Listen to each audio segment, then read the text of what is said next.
હવે પત્રાંક 131 જેતપુર ત્યાંથી પોતાના બનેવી ચતુર્ભુજ બેચરને ત્યાં કૃપા લઈ ગયા છે. હવે ત્યાંથી પત્ર લખે છે અંબાલાલભાઈ ઉપર ખંભાત. જેતપુર કાઉન્સમાં મોરબી પ્રથમ ભાદ્રવદ 5 બુધ 1946. જેતપર બરોબર માળિયા મેળસાલ એટલે મોરબીની નજીક એટલે કાઉન્સમાં કૃપાલુ મોરબી લખ્યું છે. જેતપર મોરબી કાઉન્સમાં પ્રથમ ભાદ્રવદ 5 બુધ 1946. ધર્મેચ્છક ભાઈઓ ખંભાતના મુક્ષ ભાઈઓને કહે છે પત્ર અંબાલાલભાઈ ઉપર છે. ધર્મેચ્છક ભાઈઓ ભગવતી સૂત્રના પાઠ સંબંધમાં બંનેના અર્થ મને તો ઠીક લાગે છે. બાળ જીવોની અપેક્ષાએ ટબાના લેખકે ભરેલો અર્થ હિતકારક છે. મુમુક્ષુને માટે તમે કલ્પેલો અર્થ હિતકારક છે. સંતોને માટે બંને હિતકારક છે. ભગવતી સૂત્ર જેમ આખી દ્વાદશાંગામીનું માનવા એક છે. પહેલું અચારાંગ, બીજું સુગણાંગ, ત્રીજું ઠાણાંગ, ચોથું સંવયાંગ અને પાંચમું આ ભગવતી સૂત્ર છે. પાંચમું જેમાં હજારો પ્રશ્ન છે. ભગવાન મહાવીર સ્વામીને ગૌતમ સ્વામીએ પૂછેલા તેના જવાબ ભગવાને આપેલા તે બધું આ ભગવતી સૂત્રમાં છે. આ ભગવતી સૂત્રના સતત 7 ઉદ્દેશ બીજો એમાં જે કઈ વાત છે તે વિશે અંબાલાલભાઈએ કૃપાલયને પૂછ્યું છે. એટલે કૃપાલય કે છે કે ભગવતી સૂત્રના પાઠ સંબંધમાં બંનેના અર્થ મને તો ઠીક લાગે છે. નીચે કહ્યું સંતોને માટે તો બંને હિતકારક છે અને બાળ જીવોની અપેક્ષાએ સભાના લેખકે જે અર્થ ભર્યો છે તે હિતકારક છે અને મુમુક્ષુઓને માટે તમે કલ્પેલો અંબાલાલભાઈને લખે છે તે હિતકારક છે અને સંતોને તો તે હિતકારક છે.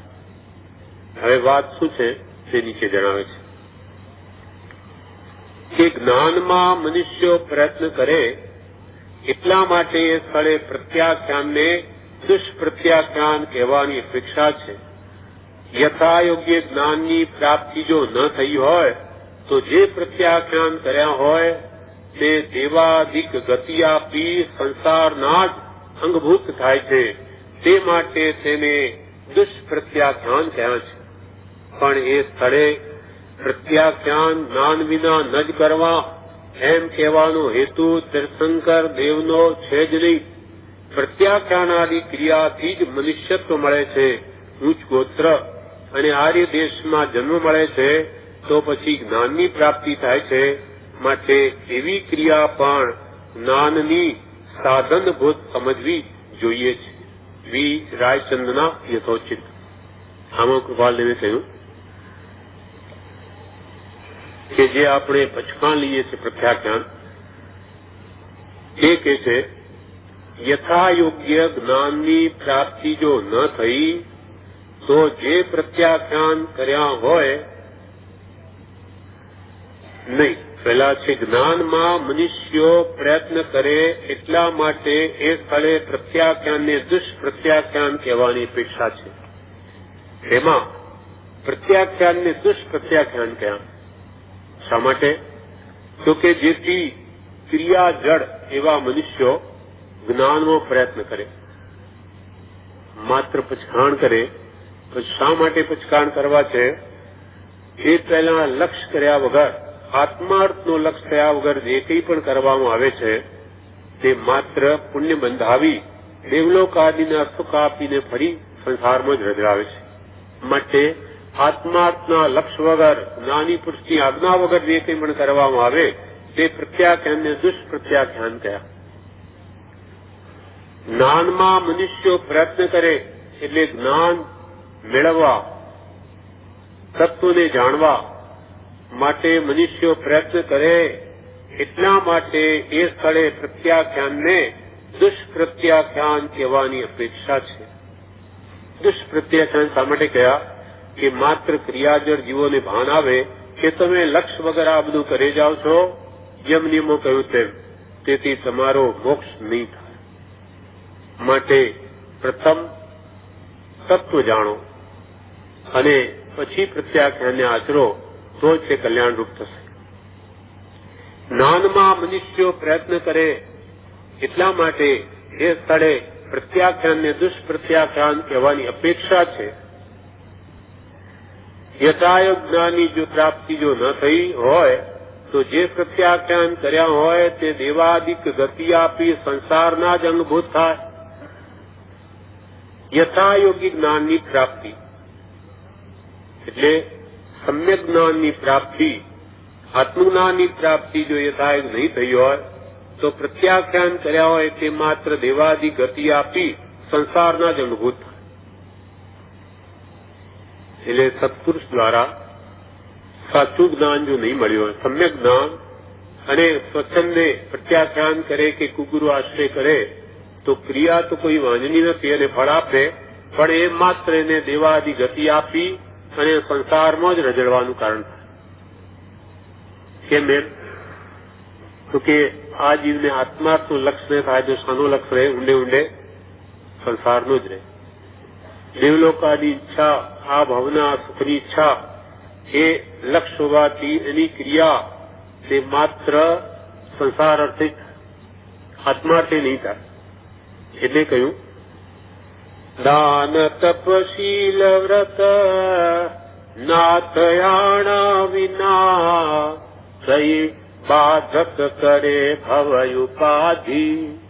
દાન તપશીલ વ્રત, દાન કરે, શીલ પાળે, તપ કરે, એ બધું કે છે ના તાણા વિના થઈ બાધક કરે ભવ ઉપાધિ.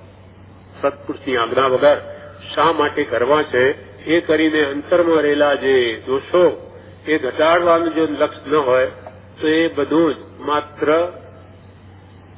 કાય ક્લેશ છે, અંતરાત્મ શુદ્ધિનો લક્ષ્ય નથી. તો આવા તપ જપ અનંતવાર કર્યા. તેથી કહ્યું કે પ્રથમ જ્ઞાન ને પછી ક્રિયા શ્રી સિદ્ધાંતે ભાખ્યું. જ્ઞાન ને વંદો જ્ઞાન માનિંદો જ્ઞાનીએ શિવ સુખ ચાખ્યું. એટલે કે પ્રથમ તો જ્ઞાન, અને એના માટે સત્સંગનું વિશેષ મહાત્મ્ય થયું છે.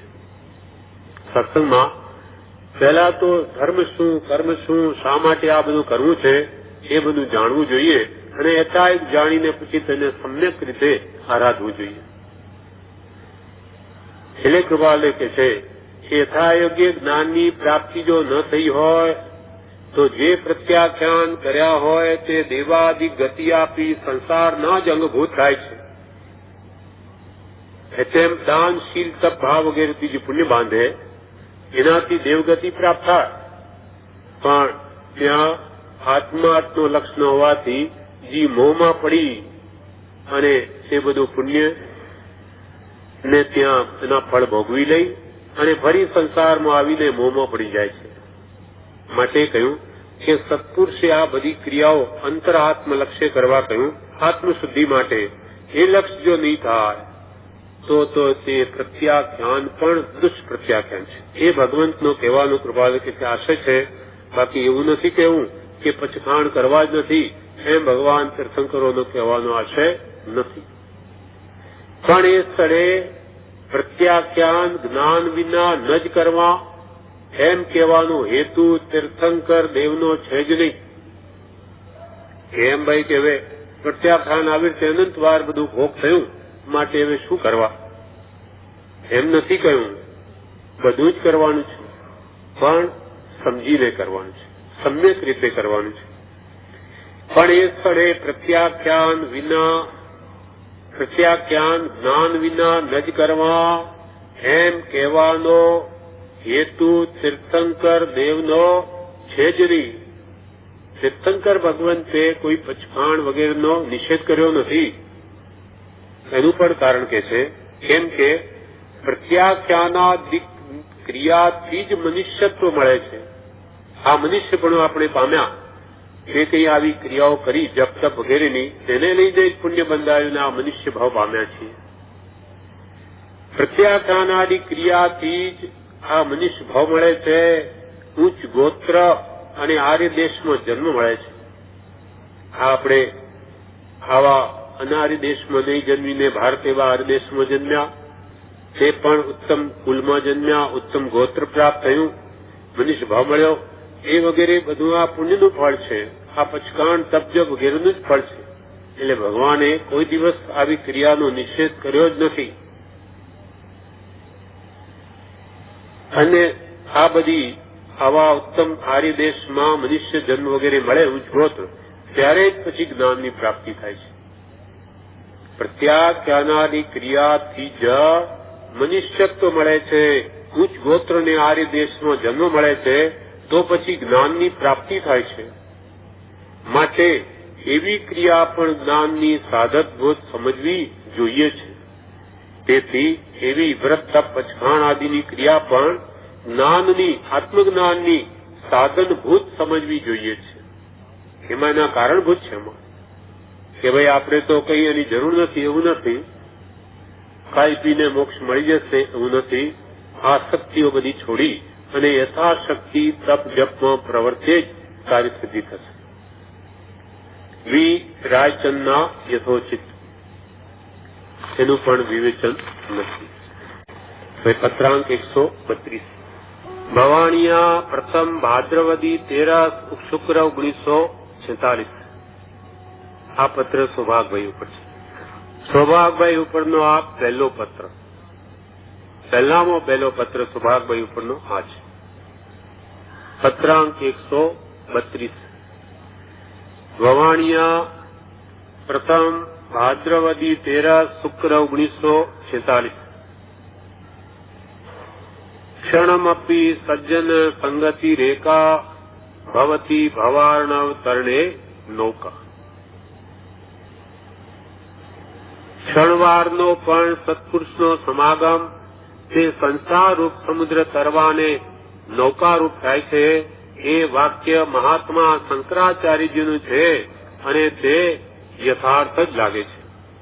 કૃપાલદેવે કહ્યું, એમને તો ગમે તેનું વાક્ય હોય, જેમાં આત્માર્થને પોષણ મળતું હોય, સાચી વાત હોય, તો એ ગમે ત્યાંથી પણ ગ્રહણ કરે છે. તેમ શંકરાચાર્યનું કે આ વાક્ય છે, પણ એ અમને તો યથાર્થ જ લાગે છે કે ક્ષણવારનો પણ સત્પુરુષનો સમાગમ તે સંસારરૂપ સમુદ્ર તરવાને નૌકારૂપ થાય છે.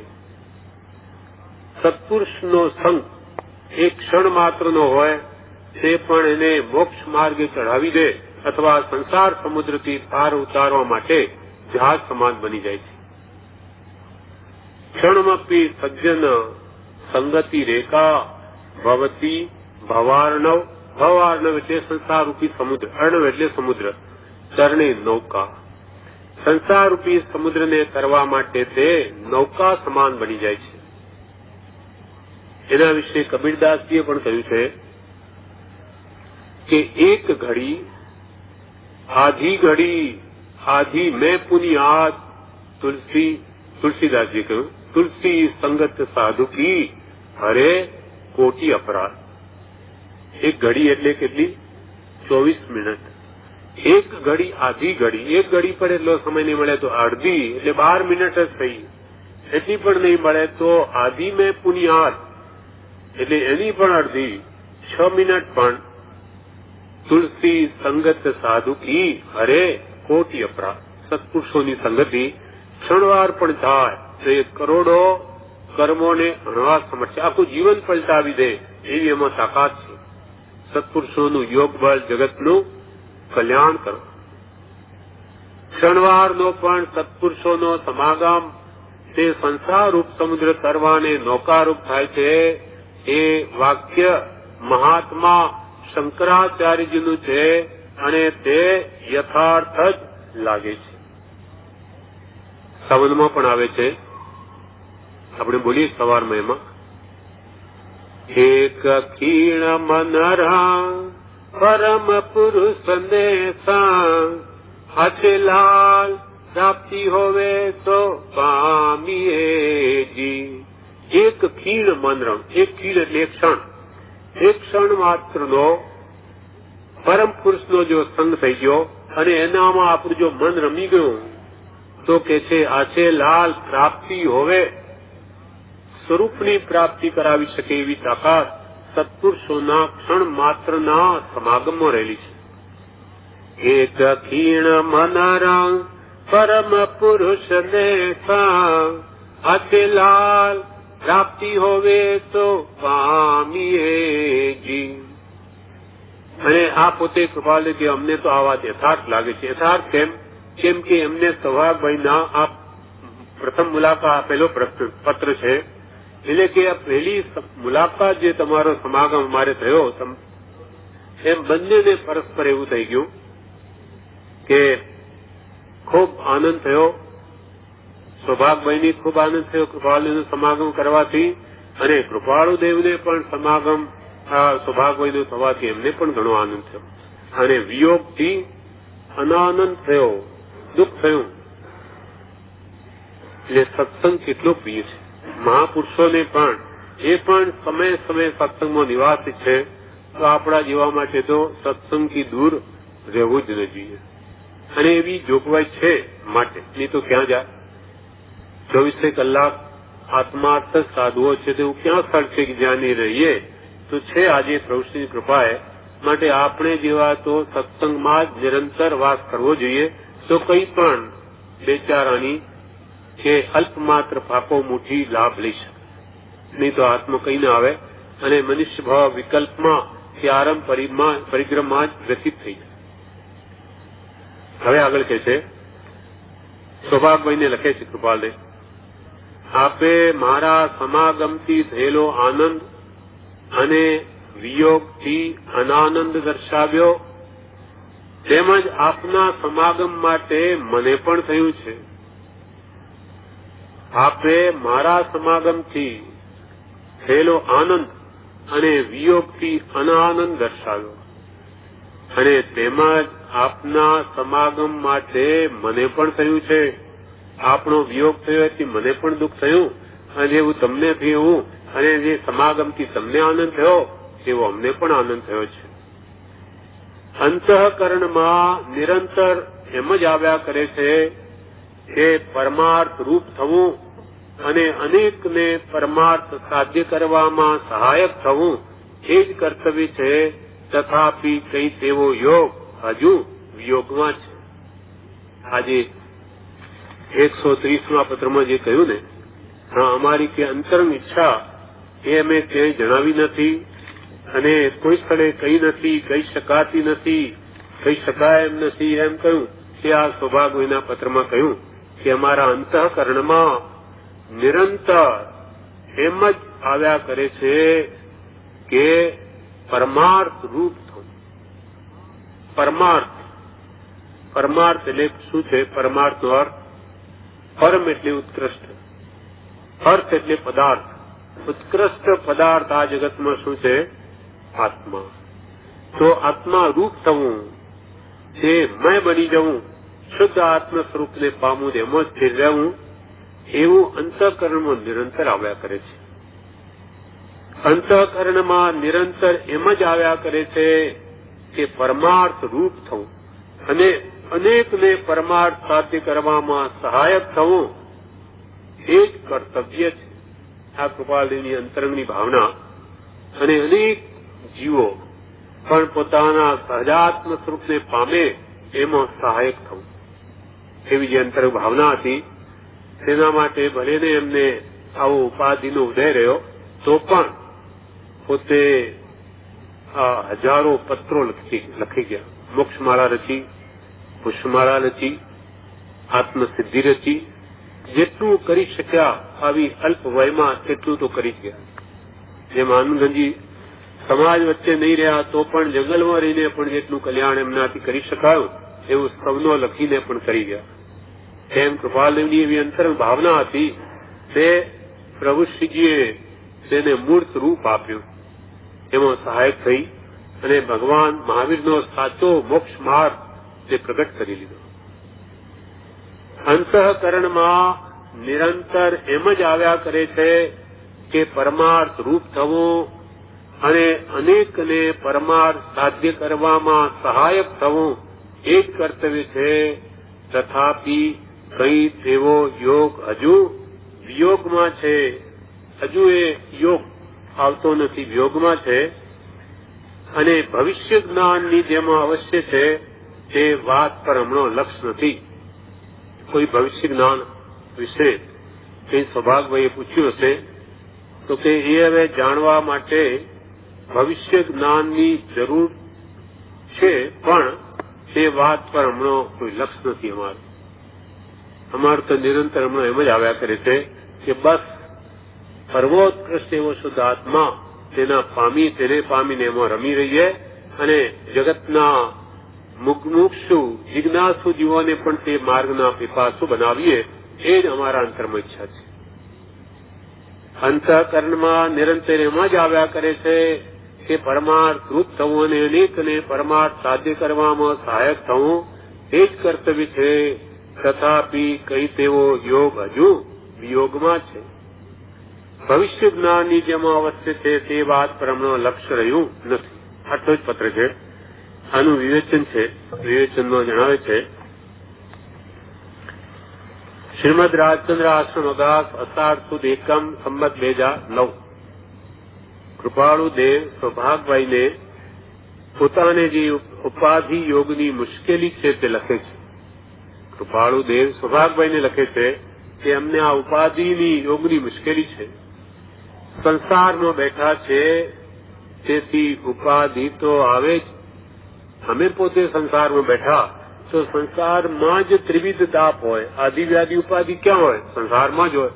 એટલે કૃપાલદેવ પોતે કે છે કે ભાઈ અમે સંસારમાં બેઠા છીએ માટે ઉપાધિ તો આવે જ. પછી કે છે સત્પુરુષમાં પરમેશ્વર બુદ્ધિ રાખવી એને પરમ ધર્મ કહ્યો છે.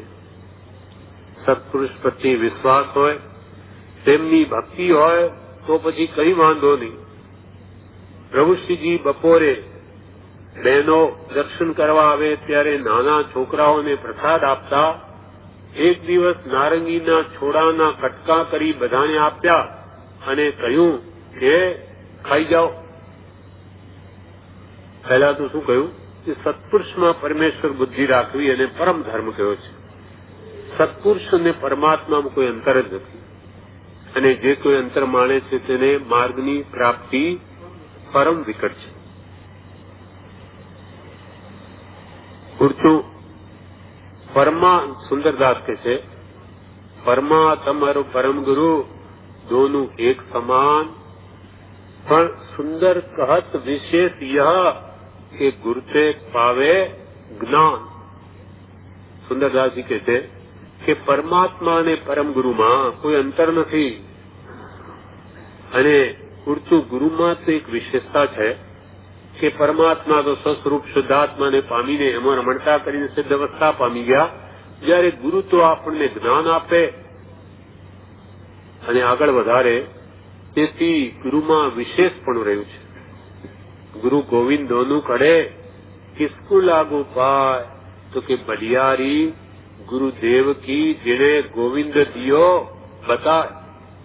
માટે પ્રથમ નમો ગુરુરાજને કે જેને આપ્યું જ્ઞાન અને જ્ઞાને વીરને ઓળખ્યા તળ્યું દે અભિમાન.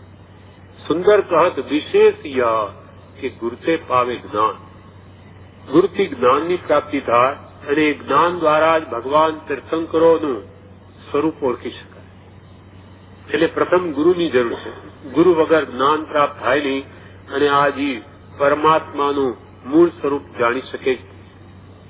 એને કહ્યું કે સત્પુરુષમાં પરમેશ્વર બુદ્ધિ રાખવી એને પરમ ધર્મ કહ્યો છે. સત્પુરુષ પ્રત્યે વિશ્વાસ હોય, તેમની ભક્તિ હોય તો પછી કઈ વાંધો નથી.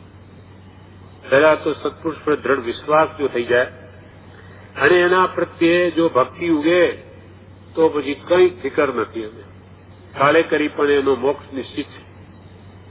વિશ્વાસ આવવો જોઈએ, સાચી શ્રદ્ધા આવી જોઈએ અને સત્પુરુષની ભક્તિ હૃદયમાં ઉગવી જોઈએ તો પછી એનો બેડો પાર છે. નહીં તો ગમે એટલું જ્ઞાન મેળવે, શાસ્ત્ર વાંચન કરે, બધું જાણે, પણ ભગવાન પ્રત્યે ભક્તિ એટલે પ્રેમ જો હૃદયમાં નહીં ઉગે તો એ જ્ઞાન કેવળ એને મોક્ષ નહીં આપે. કોઈ કેવળ ક્રિયા જડ ક્રિયા જે મોક્ષ ન આપે તે ગમે એટલું શાસ્ત્ર જ્ઞાન હોય પણ એની સાથે ભક્તિ ન હોય તે જ્ઞાન એને મુક્તિ નહીં આપે. એટલે કિમજીભાઈને કૃપાલદેવે લખ્યું કે પરમ પ્રેમ રૂપ ભક્તિ વિના જ્ઞાન શૂન્ય છે. અને તમને જેટલી જ્ઞાનની પીપાસા છે તેટલી ભક્તિની નથી, તો ભક્તિ વગર જ્ઞાન પ્રાપ્ત કરીને શું કરશો? તમને ભક્તિ તો નથી સત્પુરુષ પ્રત્યે, તમારે બધું જાણવું છે, એ જાણવીને પછી કરશો શું? તમને ભક્તિ તો છે નહીં, તો શું આ જ્ઞાન બીજાને કહેવા માટે? એ તો ઉડતું બંધનનું કારણ થાય. એટલે પરમ પ્રેમ રૂપ ભક્તિ વિના જ્ઞાન શૂન્ય છે એમ કહ્યું. અહીંયા પણ એ જ કહ્યું કે સત્પુરુષ પ્રત્યે વિશ્વાસ હોય, તેમની ભક્તિ હોય તો પછી કઈ વાંધો નહીં. પ્રભુ શ્રીજી બપોરે એમને ત્યાં બહેનો દર્શન કરવા આવે ત્યારે નાના બાળકો પણ સાથે આવે ત્યારે પ્રસાદ આપતા. પણ કોઈ એક દિવસે નારંગીના છોડા પડેલા એના કટકા કરીને આપ્યા. એ બધા હાથમાં લઈને ઉભા, કોઈ ખાય નહીં. આ જાણે કે ખાવાની વસ્તુ છે ત્યારે પ્રભુ શ્રી ખાઈ જાઓ. પ્રસાદ તો કોઈ દિવસ મીઠો પણ હોય ને કોઈ દિવસ કડવો પણ હોય. 133 ક્રમાંક 133 વવાણિયા બીજા ભાદરવા સુદ બીજ ભોમ 1946. આત્મ વિવેક સંપન્ન ભાઈ શ્રી સૌભાગભાઈ. આત્મ વિવેક સંપન્ન ભાઈ શ્રી સૌભાગભાઈ મોરબી. આત્માનો વિવેક જેને પ્રગટ્યો છે એવા સૌભાગભાઈ. દેહથી આત્મા ભિન્ન છે એવું ભાન જેને થયું છે, એવી શ્રદ્ધા જેને દ્રઢ થઈ છે, એવા આત્મ વિવેકથી સંપન્ન યુક્ત એવા ભાઈ શ્રી સૌભાગભાઈ પ્રત્યે મોરબી. આજે આપનું એક પત્ર મળ્યું, વાંચી પરમ સંતોષ થયો. નિરંતર તેવો જ સંતોષ આપતા રહેવા વિજ્ઞપ્તિ છે. આ બીજો પત્ર, 132મો પહેલો પત્ર, આ બીજો પત્ર એમના ઉપર.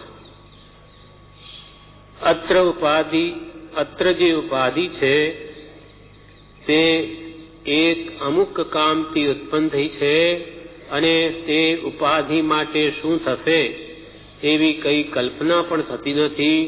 અર્થાત તે ઉપાધિ સંબંધી કઈ ચિંતા કરવાની વૃત્તિ રહેતી નથી. જે ઉપાધિ કળીકાલના પ્રસંગે એક આગળની સત્સંગતિ, એ ઉપાધિ કળીકાલના પ્રસંગે એક આગળની સંગતિથી ઉત્પન્ન થઈ છે અને જેમ તે માટે થવું હશે તેમ થોડા કાળમાં થઈ રહેશે. એવી ઉપાધિઓ આ સંસારમાં આવવી એ કઈ નવાઈની વાત નથી.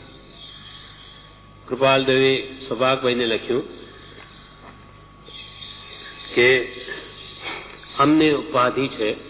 વિવેચનો બ્રહ્મચારીજી કહ્યું છે કે કૃપાળુદેવ સૌભાગભાઈને પોતાને જે ઉપાધિ યોગની મુશ્કેલી છે તે લખે છે.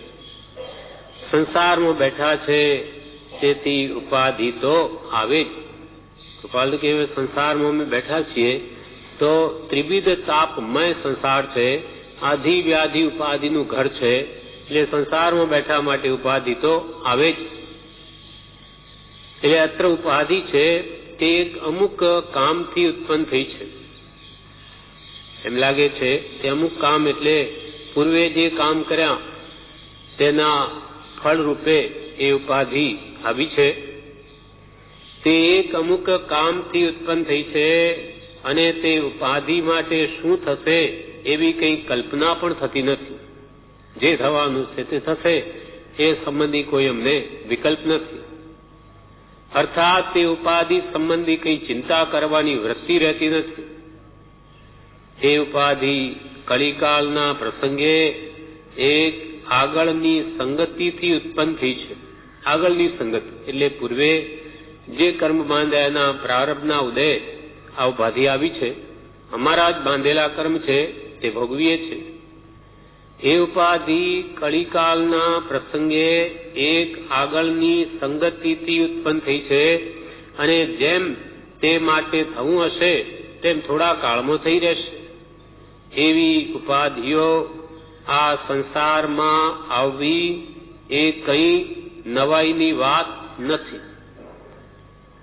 જેમ કે દુઃખ ક્યાં હોય તો કે સંસારમાં, સંસાર સિવાય દુઃખ ક્યાં હોય? સુખ દુઃખનું વેદન આત્માને થાય છે, પણ એ દુઃખ કોણ ભોગવે તો કે સંસારમાં રહેલો આત્મા, સંસારી આત્મા ભોગવે. તો દુઃખ તો સંસારમાં હોય જ, દુઃખ વગર સંસાર નથી. જ્યાં ત્રિવિધ તાપ છે ત્યાં દુઃખ જ છે. કાં તો જીવોને આધિ એટલે માનસિક દુઃખ, કાં વ્યાધિ એટલે શારીરિક દુઃખ, અને કાં ઉપાધિ એટલે આ કુટુંબ, વેપાર, વ્યવહાર, તેને લઈને સંસારી જીવ સર્વથા દુઃખી છે. અશાતાનો ઉદય હોય, રોગાદિ, તો કોઈ પણ સમજી શકે કે આ જીવ દુઃખી છે. પણ નાની પુરુષો તો કહે જેને શાતા છે એ પણ દુઃખી છે. જેને ભૌતિક સામગ્રી ઉપલબ્ધ છે તેને પણ અંતરદાહ રૂપ શાતા છે. એને પણ અંતરમાં તો બળતરા છે. કેમ કે જ્યાં સુધી મોહનીય કર્મ છે, રાગદ્વેષ છે, ત્યાં સુધી જીવ સર્વથા દુઃખી જ છે. એટલે સુખ આ સંસારમાં જ્ઞાની પુરુષો કે છે જ નહીં. તો પછી અમે જેને સુખ માનીએ છીએ તે કે છે કે અલ્પ સુખ છે, અલ્પ દુઃખ છે. શાતાને અલ્પ દુઃખ કહ્યું, સુખ નહીં. સુખ તો આપણે નામ આપી દીધું છે, પણ ભૌતિક સામગ્રી જે માંગે ઉપલબ્ધ છે એને લઈને કંઈક એને શાંતિ વેદાય એને આજે સુખ માની લે છે. પણ સુખ તો નિરાકુળતા છે, અને એ તો અંતરની ઈચ્છાઓ ઘટીએ કે મટે જ થાય છે. નિરાકુળતા સુખ છે, આકુળતા છે દુઃખ, અને ઈચ્છામાં આકુળતા, માટે ઈચ્છા મુક્ત. સર્વ દુઃખનું મૂળ શું છે? ઈચ્છાઓ. એટલે આપણે પણ સંસારમાં રહ્યા જેટલી ઈચ્છાઓ ઓછી કરીશું, જરૂરિયાતો, એટલી બાહ્ય શાંતિ પણ વિશેષ અનુભવાશે. મારે આ જોઈએ તે જોઈએ એવી 100 ગણી ઈચ્છા હશે તો એ 100 ગણો દુઃખી હશે. ઘણી ઘટાડી દીધી, મારે જરૂર નથી, શું કરવું તો 50 ગણો ઘટાડી દે તો એટલું દુઃખી, 5 ગણી ઈચ્છા હોય તો એટલો દુઃખી, અને બિલકુલ મારે કંઈ નહીં જોઈએ એવા જ્ઞાની પુરુષો કે વિતરાગી મુનિ તે સર્વથા સુખી છે. કેમ કે એમને કંઈ જોઈતું જ નથી. નિષ્પ્રસ્ય તૃણમ જગત, એવા સુખી મુનિ એક વિતરાગ, જેને પરપદાર્થો પ્રત્યેથી રાગ ગયો એટલે દ્વેષ પણ એની સાથે ગયો. રાગ હોય તો જ દ્વેષ હોય, તે જીવ સુખી છે. બાકી સંસારમાં બધા દુઃખી છે.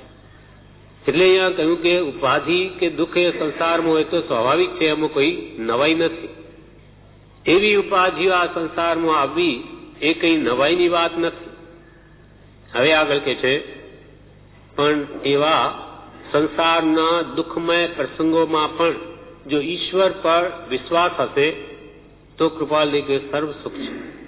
એ આ બીજા પેરેગ્રાફમાં કહે છે, ઈશ્વર પર વિશ્વાસ રાખવો એક સુખદાયક માર્ગ છે. જેનો દ્રઢ વિશ્વાસ હોય છે તે દુઃખી હોતો નથી, અથવા દુઃખી હોય તો દુઃખ વેદતો નથી. દુઃખ ઉલટું સુખરૂપ થઈ પડે છે. એટલે આપણને કે ભાઈ આપણે બધા સંસારમાં છીએ તો શું કરવું જોઈએ સુખી થવા માટે? તો કે ઈશ્વર પર પૂર્ણ વિશ્વાસ રાખવો, ભગવાન પ્રત્યે શ્રદ્ધા રાખવી. ઈશ્વર પર વિશ્વાસ રાખવો એક સુખદાયક માર્ગ છે. ભગવંતે શું કહ્યું એ પ્રમાણે જો એ શ્રદ્ધા હોય, વિશ્વાસ હોય, પુરુષ પ્રતીતિ હોય, વચન પ્રતીતિ હોય તો એને જે કહ્યું માન્ય કરી લે અને એ પ્રમાણે વર્તે તો એ સુખી થઈ જાય. અને પૂર્વના કર્મના ઉદય કંઈ દુઃખના પ્રસંગો પણ આવે તો પણ નાની પુરુષના વચને એ શાંતિમાં રહી શકે છે. કેમ કે એ માની લે છે કે એ તો મારા કર્મનો ઉદય છે, આ કંઈ મારા આત્માને હણી શકે નહીં, છેદી શકે નહીં, ભેદી શકે નહીં. આ તો બધા ઉદય એવા તો અનંત આવીને ગયા, અને મારે કંઈ આજ સુધી આંચ આવી નથી, એમ હજુ પણ કંઈ થવાનું નથી. એમ ઈશ્વર પર શ્રદ્ધા હોય, વિશ્વાસ હોય તો થાય. ઈશ્વર પર વિશ્વાસ રાખવો એક સુખદાયક માર્ગ છે. જેનો દ્રઢ વિશ્વાસ હોય છે તે દુઃખી હોતો નથી, અથવા દુઃખી હોય તો દુઃખ વેદતો નથી. અજ્ઞાની સત્પુરુષનો આશ્રિત ન હોય એને હંમેશા હું દુઃખી છું, મારે કેટલું દુઃખ છે, આ કુટુંબનું દુઃખ, આ પૈસાનું દુઃખ, આ છોકરાનું દુઃખ, છોકરીનું બાલ પુત્રીનું દુઃખ, અનેક જાતના દુઃખ ને દુઃખ સંસારમાં. કૃપાલુ કે છે ત્યાં દુઃખ ને દુઃખ જ છે. દુઃખનો એ સમુદ્ર છે. જેમ પાણીનો સમુદ્ર, પાણી ભરેલું હોય ત્યાં સંસારમાં તો સર્વત્ર દુઃખ ને દુઃખ જ છે. આ જીવને ભાનમાં નથી આવતું એની ભૂલ છે, ભ્રાંતિ છે. એને દુઃખમાં સુખ કલ્પી લીધું છે. બાકી તો ત્યાં સવારથી સાંજ સુધી જીવ અશાતા જ ભોગવે છે. માનસિક અશાતા વિશેષ કરીને ભોગવે. આ આપણને ઈચ્છાઓ જે સવારથી સાંજ સુધી થાય છે, હવે ખાવું છે, પીવું છે, નાહવું છે, સૂવું છે, ફલાણે જવું છે, આ બધું જ દુઃખ છે. કંઈ જ ન કરવું પડતું હોય, શાંતિથી બેઠા હોઈએ, કોઈ જાતની ભૂખનું દુઃખ ન હોય કે કોઈ કમાવવું નહીં પડતું હોય, કોઈ વ્યવહાર પણ કરવો ન પડતો, ઈચ્છા જ ન થતી હોય તો દુઃખ શું? મોક્ષમાં એવું છે. કોઈ જાતની ઉપાધિ નથી, કોઈ જાતની માનસિક ચિંતા નથી કે કોઈ જાતની બાહ્ય ઉપાધિ કે વ્યાધિ નથી. શરીર જ નથી તો વ્યાધિ ક્યાંથી હોય? શરીર એ જ વ્યાધિ મંદિરમ. શરીર વ્યાધિ મંદિરમ. શરીર એ છે રોગનું ઘર છે અને એ રોગનું ઘર જ ત્યાં નથી. એમ ત્રિવિધ તાપથી રહિત આપણો આત્મા પરમ સુખ શાંતિને ત્યાં પામે છે. પણ દેહ ધર્યો ત્યારથી દુઃખ તો એને રહેવાનું છે. એટલે ઈશ્વર પર વિશ્વાસ રાખવો એક સુખદાયક માર્ગ છે. જેનો દ્રઢ વિશ્વાસ હોય છે તે દુઃખી હોતો નથી. નાની પુરુષ પર સાચી શ્રદ્ધા દ્રઢ હોય તે કે છે દુઃખી હોતો જ નથી. ગમે તેવા એના કર્મના ઉદય આવે પણ એ તો એને ઉદય માની, કર્મનો ઉદય માની, મારો સ્વભાવ તો અનંત સુખરૂપ છે, હું તો સ્વયં જ્યોતિ સુખધામ છું. મારા આત્માને ગમે તેવા કર્મ હોય એ કોઈ કઈ મારા એક વાળ વાંકો પ્રભુ કે આત્માનો એક વાળ વાંકો ન કરી શકે. કર્મ તો બકરા છે, આત્મા સિંહ જેવો છે. એ જો સિંહ જેવો થઈ જાય તો આ કર્મ બકરા તો ભાગી જાય, એનું કંઈ નહીં કરી શકે. પણ આ જીવ જ બકરું બની ગયું, પોતાને બકરું માને એટલે એ બકરાના ટોળામાં ભળી ગયો.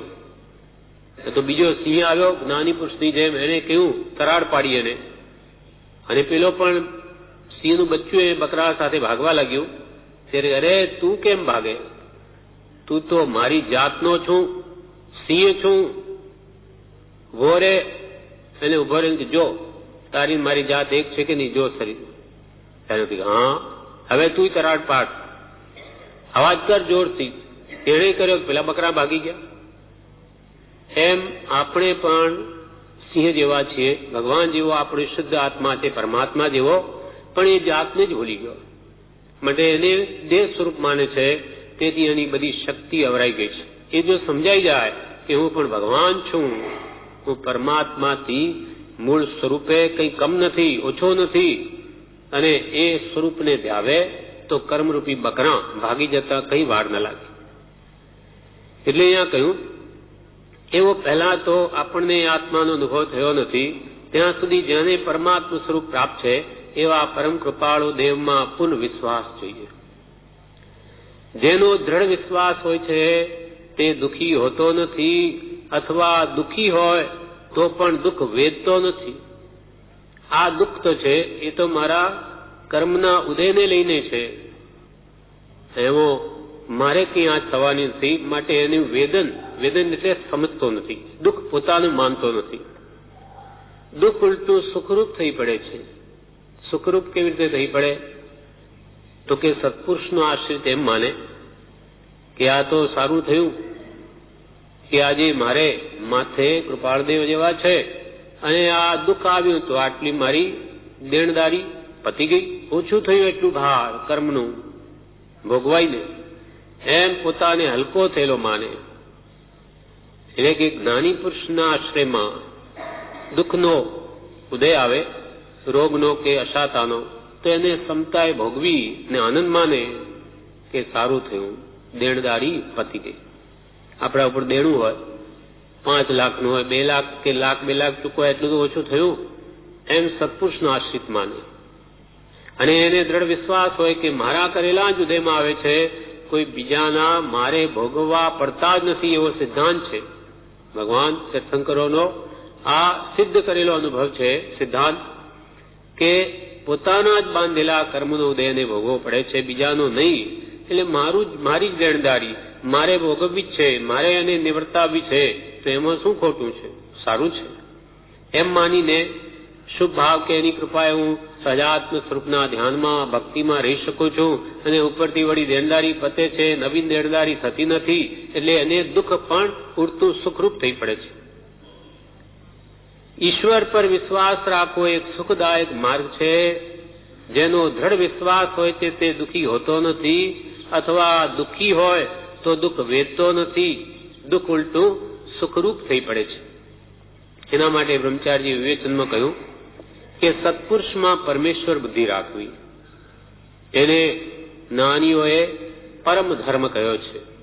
સત્પુરુષ પ્રત્યે વિશ્વાસ હોય, તેમની ભક્તિ હોય તો પછી કઈ વાંધો નહીં.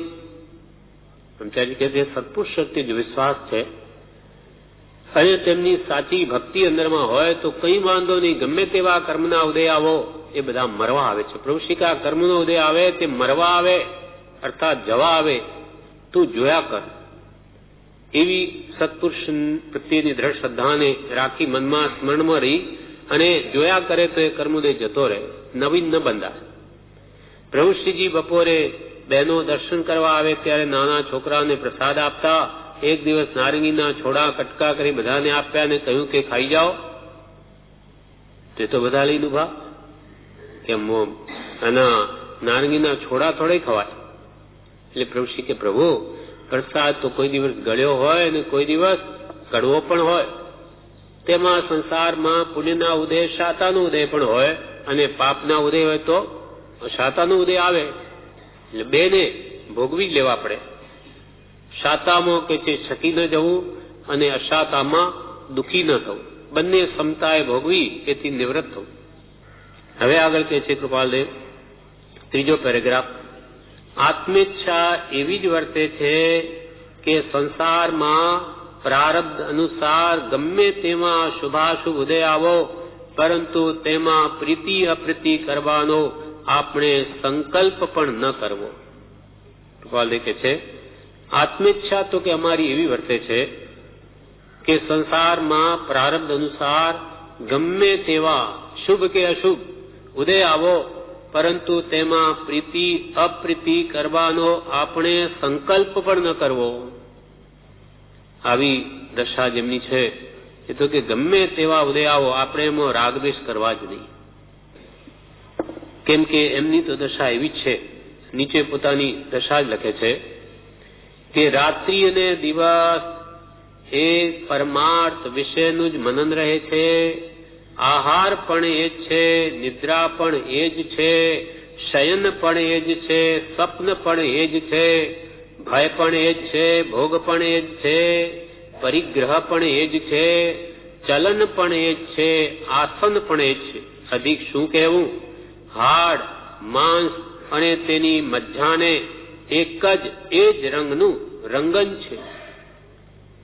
એક રોમ પણ એનો જ જાણે વિચાર કરે છે. એક રોમ એટલે રોમે રોમે અમને એક આત્મ સ્વરૂપનું જ રંજન છે, રંગન છે. રાત હો કે દિવસ હો અમને તો એક પરમાર્થ વિશેનું જ મનન રહે છે. પરમાર્થ પરમ અર્થ એવો શુદ્ધ આત્મા, બસ તેનું જ અમને મનન રહે છે. અર્થાત વર્તે નિજ સ્વભાવનું અનુભવ લક્ષ્ય પ્રતીત. કાં તો અમને એનો અનુભવ વર્તે છે આત્માનો, કાં હંમેશા એનો જ લક્ષ્ય રહ્યા કરે છે. ઉપાધિમાં પ્રવર્તવા છતાં પણ અમે શીઘ્ર આત્મ ધ્યાનમાં જઈએ, સ્વરૂપમાં મગ્ન રહીએ. બસ એ જ રંગનું અમારું હાડ માંસ એમ બધામાં રોમે રોમે એનું જ રંગન છે. રાત્રિ અને દિવસ એક પરમાર્થ વિશેનું જ મનન રહે છે. આહાર પણ એ જ છે, ભોજન કરતા પણ લક્ષ્ય ત્યાં જ છે, નિદ્રા પણ એ જ છે, શયન પણ એ જ છે, સ્વપ્ન પણ એ જ છે, ભય પણ એ જ છે, ભોગ પણ એ જ છે, પરિગ્રહ પણ એ જ છે, ચલન પણ એ જ છે, આસન પણ એ જ છે. અધિક શું કહેવું? હાડ માંસ અને તેની મજ્જાને એક જ એ જ રંગનું રંગન છે. એક રોમ પણ એનો જ જાણે વિચાર કરે છે. તેથી એક રોમ પણ એનો જ વિચાર કરે છે અને તેને લીધે નથી કંઈ જોવું ગમતું, નથી કંઈ સૂંઘવું ગમતું. એટલે સમદશા છે. કોઈ પણ આમેની ને આમેની જે હો તે બધું ઠીક છે. એટલે કે છે એવી દશા વર્તે છે તેને લઈને નથી જો કોઈ જોવું ગમતું, નથી કંઈ સૂંઘવું ગમતું, નથી કંઈ સાંભળવું ગમતું, નથી કંઈ ચાખવું ગમતું કે નથી કંઈ સ્પર્શવું ગમતું, નથી બોલવું ગમતું કે નથી મૌન રહેવું ગમતું. એટલે અમારે મૌન રહેવાનો વિકલ્પ નથી કે બોલવાનો વિકલ્પ નથી. જેવા ઉદય આવે તેમ વર્તવું છે. નથી બોલવું ગમતું કે નથી મૌન રહેવું ગમતું, નથી બેસવું ગમતું કે નથી ઉઠવું ગમતું કે ભાઈ અમે તો બેસીએ તો સારું કે ઉભા થઈએ સારું, એવો પણ કોઈ વિકલ્પ નથી. નથી સૂવું ગમતું કે નથી જાગવું ગમતું, નથી ખાવું ગમતું કે નથી ભૂખી રહેવું ગમતું, નથી અસંગ ગમતો કે નથી સંગ ગમતો, નથી લક્ષ્મી ગમતી કે નથી અલક્ષ્મી ગમતી એમ છે. તથાપી તે પ્રત્યે આશા નિરાશા કંઈ જ ઉગતું જણાતું નથી. તો કે એમને કંઈ નથી ગમતું, આ કેવી દશા થઈ ગઈ, આ તો શું દુઃખરૂપ સ્થિતિ છે એમ નહીં. એ ખુલાસો કરે છે તથાપી તે પ્રત્યે આશા નિરાશા કંઈ જ ઉગતું જણાતું નથી. એટલે આત્માકાર પરિણામ છે. આત્માકાર એટલે કોઈ કે ભાઈ આ હોય તો એ પદાર્થની આશા છે અને આવું વિપરીત થઈ જાય તો અમને નિરાશા છે, એવું કંઈ જ નથી. જે પ્રમાણે બાહ્યમાં જે થવાનું તે થાવ એ સંબંધી અમને કોઈ વિકલ્પ નથી.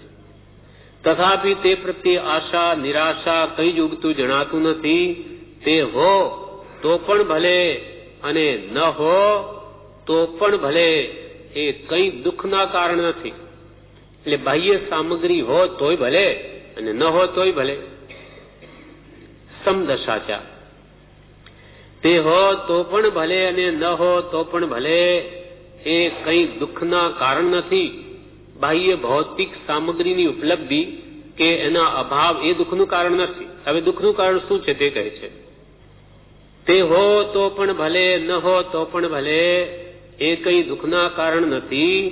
દુઃખનું કારણ માત્ર વિષમ આત્મા છે અને તે જો સમ છે તો સર્વ સુખ જ છે. દુઃખનું કારણ શું? વિષમ આત્મા. એટલે રાગ દ્વેષ વાળો આત્મા જે સંભાવમાં નથી, ક્ષણિકમાં રાગ કરે ક્ષણિકમાં દ્વેષ કરે, એવો આત્મા, એ આત્મામાં એવા પરિણામ હોય તો દુઃખી છે, તો દુઃખ છે. અને એ આત્મા જો સમ છે તો સર્વ સુખ છે. જે પ્રકારના ઉદય આવો એ અમારા માટે તો બધું સમ છે. એટલે રાગ દ્વેષ રહિત પરિણામ જો હોય તો સર્વ સુખ જ છે. એટલે સુખ સામો કહ્યું? રાગ દ્વેષના અભાવમાં. અને દુઃખ સામો કહ્યું? રાગ દ્વેષનું હોવાપણું. જ્યાં રાગ અને વળી દ્વેષ તહાં માનો સર્વદા ક્લેશ અને ઉદાસીનતા નો જ્યાં વાસ, સકળ દુઃખનો છે ત્યાં નાશ. ઉદાસીન એટલે વૈરાગ્ય દશા, રાગ દ્વેષ રહિત દશા સંભાવવાળી. અને એ જો અમને છે તો પછી બસ સર્વ સુખ જ છે. એટલે દુઃખનું કારણ માત્ર વિષમાત્મા છે અને તે જો સમ છે તો સર્વ સુખ જ છે. એ વૃત્તિને લીધે સમાધિ રહે છે. બસ અમારી તો આ વૃત્તિ છે સંભાવવાળી, એને લઈને અમને સમાધિ છે. અમને કોઈ દુઃખરૂપ નથી. બાહ્યની આવી સ્થિતિ હો તોય ભલે, ન હોય તો પણ ભલે, જે પ્રકારે ઉદયાદીન થવાનું તે થાવ, અમે તો બસ અમારા આત્માકાર પરિણામી થઈને સ્વરૂપમાં રહીએ છીએ.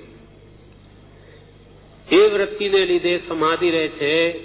તથાપી તો પણ બહારથી ગ્રસ્તપણાની પ્રવૃત્તિ નથી થઈ શકતી. દેહ ભાવ દેખાડવો પાલવતો નથી. આત્મભાવથી પ્રવૃત્તિ બાહ્યથી કરવાને કેટલાક અંતરાય છે. ત્યારે હવે કેમ કરવો? કયા પર્વતની ગુફામાં જવું અને અલોપ થઈ જવું એ જ રટાય છે. કૃપાલે કહે છે કે બીજું તો બધું ઠીક છે, જે પ્રમાણે બહારથી થવાનું તે થાવ, પણ આ બહારથી ગ્રસ્તપણાની પ્રવૃત્તિ નથી થઈ શકતી. નથી થઈ શકતી પ્રવૃત્તિ. એટલે જો ઘરમાં બેઠા હોય વ્યવહારમાં કોઈ આવ્યું હોય એને બોલાવવા, બેસવા, વાતચીત કરવી, એ પ્રવૃત્તિ કે વેપારની વગેરે કરવી પડે છે, પણ એ થતી નથી, ગમતું નથી મનથી. તથાપિ બહારથી ગ્રસ્તપણાની અંતરંગમાં એવી દશા છે, માટે બહારથી ગ્રસ્તપણાની પ્રવૃત્તિ નથી થઈ શકતી. દેહ ભાવ દેખાડવો પાલવતો નથી અને આત્મભાવથી પ્રવૃત્તિ બાહ્યથી કરવાને કેટલાક અંતરાય છે. દેહ ભાવ આત્મભાવમાં રહે છે, માટે હું દેહ છું કે બીજાના દેહને માન આપવું કે આવા જે વ્યવહારમાં બધા કરે છે એ બધું અમારાથી નથી થઈ શકતું. આવું બીજાને રંજન કરવામાં અમને કોઈ રસ નથી કે કોઈથી રંજિત થવામાં પણ રસ નથી. દેહ ભાવ દેખાડવો પાલવતો નથી અને આત્મભાવથી પ્રવૃત્તિ બાહ્યથી કરવાને કેટલાક અંતરાય છે. બહારથી અમે પ્રવૃત્તિ કરવામાં કેટલાક અંતરાય છે, ત્યારે હવે કેમ કરવું? કયા પર્વતની ગુફામાં જવું અને અલોપ થઈ જવું એ જ રટાય છે. એના વિશે એના અનુસંધાનમાં એક પત્રમાં કહ્યું છે, પત્રાંક 583 જણાવે છે કે ખાવાને વિશે, પીવાને વિશે, બોલવાને વિશે, શયનને વિશે, લખવાને વિશે કે બીજા વ્યવહારિક કાર્યોને વિશે જેવા જોઈએ તેવા ભાનથી પ્રવર્તાતું નથી અને તે પ્રસંગો રહ્યા હોવાથી આત્મપરિણતિને સ્વતંત્ર પ્રગટપણે અનુસરવામાં વિપત્તિ આવ્યા કરે છે. એટલે ખાવું, પીવું, સૂવું, બેસવું, લખવું, આ બધી વ્યવહારિક કાર્યને વિશે જેવી જોઈએ તેવી ભાનપૂર્વક પ્રવૃત્તિ થઈ શકતી નથી. એટલે કે ઉપયોગ આત્માનો આત્મામાં છે, આત્માકાર વૃત્તિ છે અને તે પ્રસંગો રહ્યા છે. એ રહ્યા હોવાથી આત્મપરિણતિને સ્વતંત્ર પ્રગટપણે અનુસરવામાં વિપત્તિ આવ્યા કરે છે. બહારથી પણ અમે ધ્યાનમાં બેસી જઈએ, કાં આવો વ્યવહાર નહીં કરીએ તો એક પ્રકારનો વ્યવહાર એમાં અંતરાય રૂપ થાય છે. અમે નહીં કરીએ તો ખોટું લાગે બીજાને, કાં તો પછી અમે અલોપ થઈ જઈએ, કોઈ ગુફામાં જતા રહીએ, જંગલમાં તો સમજ્યા, અને ઘરમાં રહીને પછી એ પ્રવૃત્તિ નહીં કરીએ તો એ બીજાને દુઃખરૂપ થાય છે. એટલે ઘરમાંથી જતું રહેવું, ત્યાગ લઈ લેવો, અથવા જંગલોમાં રહીને રહેવું. એટલે માતા એમને દીક્ષાની આજ્ઞા નહીં આપી તો પછી એમને વચ્ચેનો રસ્તો કાઢ્યો. આવા નિવૃત્તિ સ્થાનોમાં આવીને ઉત્તર સંધા કે કાવીઠા કે ધરમપુર કે ઈડર કે શા માટે જઈને રહેતા? આવી રીતે અલોપ કોઈ જાણે નહીં અને એકાંત સ્થાનમાં આત્મધ્યાનમાં લીન રહી શકાય, વિશેષ આરાધના થઈ શકે. આ વિક્ષેપ બહારના હોય નહીં એવો માર્ગ કાઢ્યો. અને તે પ્રસંગો રહ્યા હોવાથી, હજુ કર્મના ઉદય બેસતું રહેલું હોવાથી આત્મપરિણતિને સ્વતંત્ર પ્રગટપણે અનુસરવામાં વિપત્તિ આવ્યા કરે છે. સ્વતંત્ર રીતે અમારી આત્મા આરાધના કરવામાં આ બધા વિક્ષેપ આવ્યા કરે છે. અચલિત આત્મરૂપે રહેવાની સ્થિતિમાં જ ચિત્તેચ્છા રહે છે. અમારા ચિત્તની ઈચ્છા તો અચલિત, ચલાયમાન રહિતપણે, સંપૂર્ણપણે સ્વરૂપ સ્થિરતામાં જ અમે રહીએ, અમને એ જ પ્રિય છે. અચલિત આત્મા રૂપે રહેવાની સ્થિતિમાં જ ચિત્તેચ્છા રહે છે અને ઉપર જણાવ્યા પ્રસંગોની આપત્તિને લીધે કેટલોક તે સ્થિતિનો વિયોગ રહ્યા કરે છે અને તે વિયોગ માત્ર પરેચ્છાથી રહ્યો છે, સ્વેચ્છાના કારણથી રહ્યો નથી. આ જે કંઈ પણ સ્વરૂપમાં નિરંતર રહેવાનો જે વિયોગ અમને રહ્યા કરે તે પરેચ્છાથી રહ્યો છે, સ્વેચ્છાથી નહીં. અમને જો કર્મોદય હમણાં માગ આપે તો એક સમય પણ ઉભા નહીં રહીએ, અહીંથી ચાલ્યા જઈએ, પણ કર્મને આધીન, પર આ કર્મને આધીન અમને રહેવું પડે છે. તો કે શું કામ રોજ એને ધક્કો મારીને ચાલ્યા જાઓ? પણ બળી એ કર્મને ક્ષમતાએ જે નિકાચિત વંચે ભોગવી ન લે તો આગળ નડે, બીજા ભમ કરવા પડે, એમાં ભોગવવા પડે. હવે એમને ભાવ જોઈતા નથી, હવે એનો કર્મનો સંપૂર્ણપણે એને જડ મૂળથી નષ્ટ કરવા છે. જ્ઞાન ધ્યાનથી ખપાવે એટલા તો ખપાવી લે, પણ જે નિકાચિત બંધ હોય તે તો ભોગવવા જ પડે. તો ભોગવીને પણ એમણે પૂરા કરવા છે. એટલે કૃપાલદેવે કહ્યું કે જગતના જીવો તો લેવા માટે પ્રવૃત્તિ કરતા હશે, પણ અમારી આ પ્રવૃત્તિ તો બધી દેવા માટે થતી હશે એમ લાગે છે. તે રેવા શંકરભાઈનું જે દેણું કે રવજીભાઈનું જે લેણું હશે એ બધું પતાવવા માટે જ જાણે અમારી આ પ્રવૃત્તિ નહીં થતી હોય એમ અમને લાગે છે. કેમ કે અંતરંગ કોઈ આસક્તિ નથી, કોઈ મેળવવાનો ભાવ નથી, કોઈ ભૌતિક સુખની કામના નથી, તો પછી તમે અહીંયા શું કામ બેઠા છો? તો કે આ બધું અમારું દેણું પૂર્વે જે બાંધ્યું છે એ તો ચૂકવવું જ પડશે, એના માટે રહ્યા છે. એમ અચલિત આત્મરૂપે રહેવાની સ્થિતિમાં જ ચિત્તેચ્છા રહે છે અને ઉપર જણાવ્યા પ્રસંગોની આપત્તિને લીધે કેટલોક તે સ્થિતિનો વિયોગ રહ્યા કરે છે અને તે વિયોગ માત્ર પરેચ્છાથી રહ્યો છે, સ્વેચ્છાના કારણથી રહ્યો નથી. પછી કે છે, અને આત્મભાવથી પ્રવૃત્તિ બાહ્ય કરવાને કેટલોક અંતરાય છે, ત્યારે હવે કેમ કરવું વિચારણા કરે છે. શું કરવું? પર્વતની ગુફામાં ચાલે જવું? કયા પર્વતની ગુફામાં જવું અને અલોપ થઈ જવું એ જ રટાય છે. તથાપિ બહારથી અમુક સંસારી પ્રવૃત્તિ કરવી પડે છે, તે માટે શોકતો નથી, તથાપિ સહન કરવા જીવ ઈચ્છતો નથી. એનો કોઈ શોક નથી, અમારા જ બાંધેલા આવ્યા છે, પણ એ આ જીવ સહન કરવા ઈચ્છતો નથી. કારણ તો કે પરમાનંદ ત્યાગી એને ઈચ્છે પણ કેમ? એટલે આત્માનો જે પરમાનંદ છે એને ત્યાગીને આવી સંસારની પ્રવૃત્તિને કેમ ઈચ્છે? આત્માથી સ્વરૂપમાં રમણતાનું જે સુખ છે એને છોડીને આમાં રહેવાને કોણ ઈચ્છે? પરમાનંદ ત્યાગી એને ઈચ્છે પણ કેમ? આત્માનો પરમાનંદ છોડીને આવી પ્રવૃત્તિને જ્ઞાની છે પણ કેમ? અને એ જ કારણથી જ્યોતિષાદિક તરફ હાલ ચિત્ત નથી. ગમે તેવા ભવિષ્ય જ્ઞાન અથવા સિદ્ધિઓની ઈચ્છા નથી, તેમ તેઓનો ઉપયોગ કરવામાં ઉદાસીનતા રહે છે, તેમાં પણ હાલ તો અધિક જ રહે છે. માટે જ્ઞાન સંબંધે ચિત્તની સ્વસ્થતાએ વિચારી માંગેલા પ્રશ્નો સંબંધી લખીશ તથા સમાગમે જણાવીશ. એમાં જ્યોતિષ સંબંધી કંઈ પૂછ્યું હશે સૌભાગભાઈએ, તો કે હવે જ્યોતિષ તરફ અમારું ચિત્ત નથી અને ગમે તેવા ભવિષ્ય જ્ઞાન કે સિદ્ધિઓની અમારી ઈચ્છા નથી એ તરફ.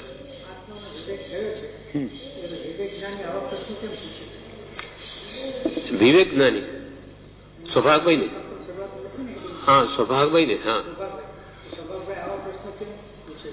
પણ જો એમને જે આજીવિકા વગેરેની જે તકલીફ હતી એના માટે જીવને આ બધા ચારિત્ર મોહના ઉદય છે. શ્રદ્ધામાં ખામી નથી, પણ ચારિત્રમાં હોઈ શકે. એટલે એના કારણે આવું પૂછે છે કે ભાઈ જ્યોતિષ સાથે અમારે કંઈ ભવિષ્યમાં કંઈ લાભ થવાનું છે, શું છે, એવું કંઈ પણ પૂછ્યું હશે, પણ જ્ઞાની અને પોષતા નથી. હા, તો પોષતા જ નથી. એટલે છેવટે ઈચ્છા એમની કઢાવી લે છે. એટલે એમને કહ્યું કે એમાં અમારી કોઈ ઈચ્છા નથી, હાલ ચિત્ત નથી, અને ભવિષ્ય જ્ઞાન કે સિદ્ધિઓની અમને ઈચ્છા નથી. તેમ તેઓનો ઉપયોગ કરવામાં અમને ઉદાસીનતા રહે છે. અમારી અંદર માનો કે સિદ્ધિઓ હોય તો પણ એનો ઉપયોગ કરવામાં ઈચ્છતા નથી. તેમ તેઓનો ઉપયોગ કરવામાં ઉદાસીનતા રહે છે, તેમાં પણ હાલ તો અધિક રહે છે. માટે એ જ્ઞાન સંબંધે ચિત્તની સ્વસ્થતાએ વિચારી માંગેલા પ્રશ્નો સંબંધી લખીશ અથવા સમાગમે જણાવીશ. તમે કે સંબંધી લખ્યું છે, જ્યારે ચિત્ત અમારું સ્વસ્થ હશે તે વખતે એમને લખીશ, તમને લખીશ અથવા જણાવીશ. તમે કહો છો આ જ્યોતિષ સંબંધી કેવું છેલ્લે કહી દીધું, છેલ્લો પેરેગ્રાફમાં, જે પ્રાણીઓ એવા પ્રશ્નના ઉત્તર પામવાથી આનંદ માને છે તેઓ મોહાધીન છે અને તેઓ પરમાર્થના પાત્ર થવા દુર્લભ છે એમ માન્યતા છે. તો તેવા પ્રસંગમાં આવવું પણ ગમતું નથી, પણ પરમાર્થ હેતુએ પ્રવૃત્તિ કરવી પડશે તો કંઈ પ્રસંગે કરીશ, ઈચ્છા તો નથી. આ કહી દીધું એમને ચોખ્ખું કે જે પ્રાણીઓ એવા જ્યોતિષ સંબંધી પ્રશ્નના ઉત્તર પામવાથી આનંદ માને છે તેઓ મોહાધીન છે અને તેઓ પરમાર્થના પાત્ર થવા દુર્લભ છે. કેમ કે તેમને ભગવાનની વાત પણ રૂચવી મુશ્કેલ છે. જ્યોતિષીઓ પ્રત્યે વિશ્વાસ છે, જ્યોતિષ કે એ વાત માને થાય, અને જ્ઞાની કે એ મનાતું નથી. જ્યોતિષ કે તમારું આયુષ્ય 15 દિવસે તમે બસ તમારો દેહ છૂટી જશે એ તરત માની લે. જ્ઞાની કહે તો વિચારવું પડે કે એમ હશે. આ જીવને જ્યોતિષીઓ પ્રત્યે જેટલો વિશ્વાસ છે એટલો જ્ઞાની પ્રત્યે નથી, તો એ જીવ પરમાર્થનો પાત્ર ન થઈ શકે. વિશ્વાસ, શ્રદ્ધા તો પરમાર્થમાં પહેલી જોઈએ જ્ઞાની પુરુષો પર. એટલે અહીંયા કહ્યું કે જે પ્રાણી આવા પ્રશ્નોના ઉત્તર પામવાથી આનંદ માને છે તેઓ મોહાધીન છે અને તેઓ પરમાર્થના પાત્ર થવા દુર્લભ છે એમ માન્યતા છે, તો તેવા પ્રસંગોમાં આવતું પણ ગમતું નથી. એવા પ્રસંગોમાં કૃપાલ કે એમને આવવું પણ ગમતું નથી. અને પરમાર્થ હેતુએ કઈ એવી જ્યોતિષાદિની પ્રવૃત્તિ કરવી પડશે તો કરીશ, બાકી લૌકિક અર્થે તો નહીં. આપનો આના વિશે બ્રહ્મચારીજી કહે છે કે જ્યોતિષ સંબંધી કોઈ પૂછે તો જ્ઞાનીને ગમતું નથી. જે મોહાધીન જીવો હોય તે એવા પ્રશ્નો પૂછે છે. મોહને આધીન જીવો હોય તે આ જ્યોતિષ સંબંધી પ્રશ્નો પૂછે. સત્પુરુષનો યોગ મળ્યો તોય પાછું આત્માનું કલ્યાણ ભૂલી જ્યોતિષનું પૂછે તો આત્માનું કલ્યાણ ક્યારે થાય? જ્ઞાની પુરુષ મળ્યા હોય એટલે છતાં એ જ્યોતિષનું પૂછે જ્ઞાનીઓને, તો એને શું જોઈએ છે? ભૌતિક સુખ જોઈએ છે, એને આત્મા નથી જોઈતો, તો એને આત્માનું કલ્યાણ કેવી રીતે થાય? સત્પુરુષનો યોગ મળ્યો તોય આત્માનું કલ્યાણ ભૂલી જ્યોતિષનું પૂછે તો આત્માનું કલ્યાણ ક્યારે થાય? અંતમાં કહે છે, આપનો સમાગમ અધિક કરીને ઈચ્છું છું. ઉપાધિમાં એક સારી વિશ્રાંતિ છે. કુશળતા ઈચ્છું છું. કુશળતા છે ઈચ્છું છું. વી રાયચંદના પ્રણામ. આપનો સમાગમ અધિક ઈચ્છું છું. સૌભાગ્યને લખે છે, ઉપાધિમાં એક વિશ્રાંતિ છે. ઉપાધિમાં તમારા જેવા સત્સંગી હોય તો અમને પણ વિશેષ ઉલ્લાસ રહે છે. આપનો સમાગમ અધિક કરીને ઈચ્છું છું. ઉપાધિમાં એક સારી વિશ્રાંતિ છે. કુશળતા છે ઈચ્છું છું. અમારી કુશળતા છે ને તમારી ઈચ્છું છું. વી રાયચંદના પ્રણામ. આ પ્રમાણે આ પત્ર પૂરો થયો. હવે પત્રાંક 134. પત્રાંક 134 વવાણિયા દ્વિતીય ભાદ્ર સુદ 8મ રવિ 1946. બંને ભાઈઓ, ત્રિભુવનભાઈ ને અંબાલાલભાઈ પર લખ્યો છે, બંને ભાઈઓ દેહધારીને વિટંબના એ તો એક ધર્મ છે. ત્યાં ખેદ કરીને આત્મ વિસ્મરણ શું કરવું? ધર્મ ભક્તિયુક્ત એવા જે તમે તેની પાસે એવી પ્રયાચના કરવાનો યોગ માત્ર પૂર્વ કર્મે આપ્યો છે. આત્મેચ્છાએથી કંપિત છે. નિરુપાયતા આગળ સહનશીલતા જ સુખદાયક છે. કૃપાલદેવે ત્રિભુવનભાઈને અંબાલાલભાઈને ખંભાત લખ્યું કે દેહધારીને વિટંબના એ તો એક ધર્મ છે કે ભાઈ તમે દેહ ધારણ કર્યો કે અમે ધારણ કર્યો તો એમાં તો વિટંબના આવે જ.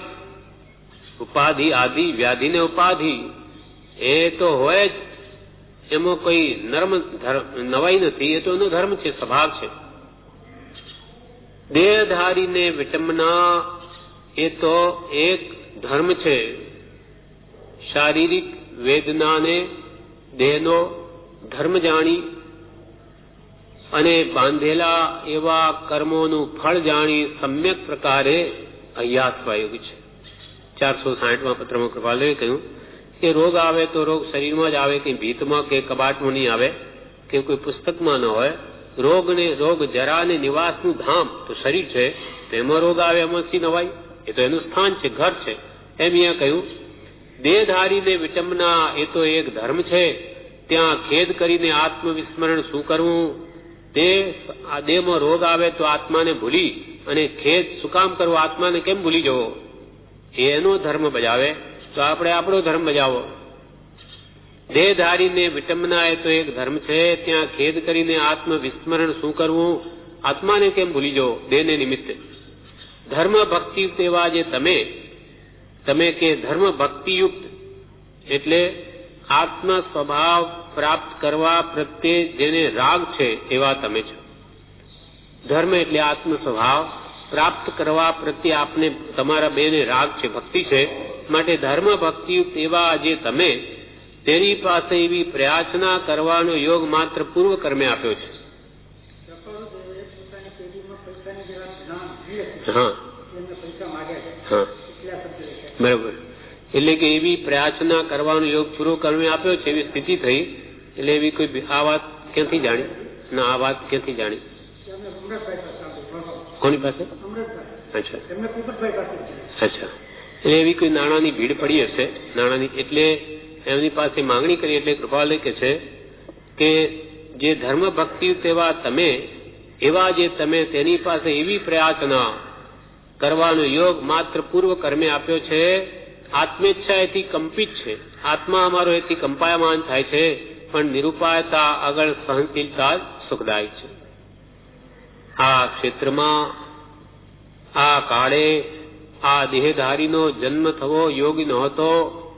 જો કે સર્વ ક્ષેત્રે જન્મવાની તેને ઈચ્છા રૂંધી જ છે. આવા ભયંકર કલયુગમાં અમારો જન્મ થવો તે યોગ્ય નહોતો. જો કે સર્વ ક્ષેત્રે એને જન્મવાની તો ઈચ્છા રૂંધી જ છે, તથાપિ થયેલા જન્મ માટે શોક દર્શાવવા આમ રુદન વાક્ય લખ્યું છે. જન્મ તો થઈ ગયો છે, એ શોક દર્શાવવા માટે આ રુદન વાક્ય લખ્યું છે. રુદન વાક્ય એટલે અંતઃકરણનો શોક પ્રદર્શિત કર્યો છે. કોઈ પણ પ્રકારે વિદેહી દશા વગરનું, યથાયોગ્ય જીવન દશા વગરનું, યથાયોગ્ય નિર્ગ્રંથ દશા વગરનું ક્ષણ એકનું જીવન પણ ભાળવું જીવને સુલભ લાગતું નથી. તો પછી બાકી રહેલું અધિક આયુષ્ય કેમ જશે? એ વિટંબના આત્મેચ્છાની છે. અમારો આત્મા એ તો એક કોઈ પણ પ્રકારે વિદેહી દશા વગરનું જીવન ઈચ્છે છે. એટલે ભગવાન તીર્થંકરો દેહ રહિત પરમાત્મા થયા, એવી સ્થિતિ સિદ્ધ પરમાત્મા જેવી અમારે તો જોઈએ છે. આત્મા તો ઈચ્છે છે. કોઈ પણ પ્રકારે વિદેહી દશા વગરનું જો જીવન, અથવા યથાયોગ્ય જીવન દશા વગરનું, યથાયોગ્ય જીવન મુક્ત દશા, કેવડી દશા, સહયોગી કેવડી, એ દશા વગરનું જીવન, અથવા યથાયોગ્ય નિર્ગ્રંથ દશા વગરનું જીવન, એટલે મુનિ દશા વગરનું જીવન, એક ક્ષણ જીવન પણ ભાળવું જીવને સુલભ લાગતું નથી. એટલે કાં તો મુનિ દશા, કાં સહયોગી કેવડીની દશા, કાં સિદ્ધ દશા, એ વગર એક ક્ષણ પણ જીવન વિતાવવું અમને સુલભ લાગતું નથી. તો પછી બાકીનું એટલું બધું આયુષ્ય કેવી રીતે જશે? એ વિટંબના છે, અમને દુઃખ છે અંતરમાં કે અમને આવી દશા વગર ગમતું નથી. છેલ્લા પેરેગ્રાફમાં ફરી પોતાની અદભુત દશા પ્રકાશે છે કે યથાયોગ્ય દશાનો હજુ મુમુક્ષુ છું. કેટલીક પ્રાપ્તિ છે, તથાપિ સર્વપૂર્ણતા પ્રાપ્ત થયા વિના આ જીવ શાંતિને પામે એવી દશા જણાતી નથી. એક પર રાગ અને એક પર દ્વેષ, એવી સ્થિતિ એક રોમમાં પણ તેને પ્રિય નથી. અધિક શું કહેવું? પરના પરમાર્થ સિવાનો દેહ જ ગમતો નથી તો આત્મકલ્યાણમાં પ્રવૃત્તિ કરશો. વિરાયચંદના યથાયોગ્ય. કૃપાલદેવે છેલ્લા પેરેગ્રાફનું શું લખ્યું કે હું યથાયોગ્ય દશાનો મુમુક્ષુ છું, કેટલીક પ્રાપ્તિ પણ થઈ છે, તથાપિ સર્વપૂર્ણતા પ્રાપ્ત થયા વિના આ જીવ શાંતિને પામે એવી દશા જણાતી નથી. સંપૂર્ણ દશા, જ્યાં સુધી સર્વપૂર્ણતા, સંપૂર્ણ કેવલનામય દશા પ્રાપ્ત નહીં થાય ત્યાં સુધી અમારો આત્મા શાંતિથી જંપીને બેસે એવો નથી, અથવા અમારા આત્મામાં શાંતિ થાય એવી નથી. એક પર રાગ કરવો અને એક પ્રત્યે દ્વેષ કરવો, એવી સ્થિતિ એક રોમમાં પણ અમને પ્રિય નથી. કેવી અદભુત દશા છે! કોઈ પ્રત્યે અંશે પણ રાગ કે કોઈ પ્રત્યે અંશે પણ દ્વેષ કરવો, એવો અમારા એક રોમમાં પણ અમને પ્રિય નથી. જ્યારે આપણે રાત દિવસ રાગ દ્વેષમાં જ છીએ. એક પર રાગ અને એક પર દ્વેષ, એવી સ્થિતિ એક રોમમાં પણ તેને પ્રિય નથી. અધિક શું કહેવું? પરના પરમાર્થ સિવાનો દેહ જ ગમતો નથી. પરમાર્થ વગરનો કોઈ હોય તો એનો દેહ જ ગમતો નથી, એટલે એમનો સંગ પણ અમને પ્રિય નથી. એમ બ્રહ્મચારીએ લખ્યું છે, સમકીર્તિ રોગી ભલો જાકે દેહન ચા, વિના ભક્તિ ગુરુરાજ કી કંચન દેહ ન કામ. સમકીર્તિ હોય ને રોગી હોય તોય ભલો, કે જાકે દેહન ચામ, જેના શરીર ઉપર ચામડું ન હોય, કે ભલે ને રોગથી ગ્રસ્ત હોય. સમકીર્તિ રોગી ભલો જાકે દેહ ન ચામ, જેના દેહ ઉપર ચામડું નહીં રહ્યું, આખી ચામડી બધી બળી ગઈ, ઉખડી ગઈ હોય તો પણ સમકીર્તિ છે તો એ પ્રિય છે. અને વિના ભક્તિ ગુરુરાજ કી કંચન દેહ ન કામ, કંચન વર્ણી કાયા હોય ભલે સુંદર આકાર હોય, હૃષ્ટપુષ્ટ હોય, તો પણ કે જે નકામી છે. જો ગુરુરાજ પ્રત્યે એને ભક્તિ નથી તો એ નકામી છે, એમ બ્રહ્મચારી લખ્યું. એમ કૃપાલે કે છે, પરના પરમાર્થ સિવાયનો દેહ જ ગમતો નથી. પરમ અર્થ એવો શુદ્ધ આત્મા પ્રત્યે જેને ભક્તિ નથી, પ્રિય નથી, એવા જીવોનો દેહ જ ગમતો નથી, અર્થાત એમનો સંગ જ ગમતો નથી. પરના પરમાર્થ સિવાયનો દેહ જ ગમતો નથી તો આત્મ કલ્યાણમાં તમે પ્રવૃત્તિ કરશો. વિરાચ ન યથા, આ પ્રમાણે તમે આત્મકલ્યાણમાં પ્રવૃત્તિ કરશો અને અમારી દશા તો અમને એક એક રોમમાં પણ કોઈ પ્રત્યે રાગ કે કોઈ પ્રત્યે દ્વેષ કરવાની કિંચિત માત્ર ઈચ્છા નથી. જે કૃપાલદેવે આપણને 780માં પત્રમાં ભલામણ કરી તે જ અહીંયા પોતાની દશા છે. કૃપાલદેવે આપણને કહ્યું કે આ દેહે કરવા યોગ્ય કાર્ય તો એક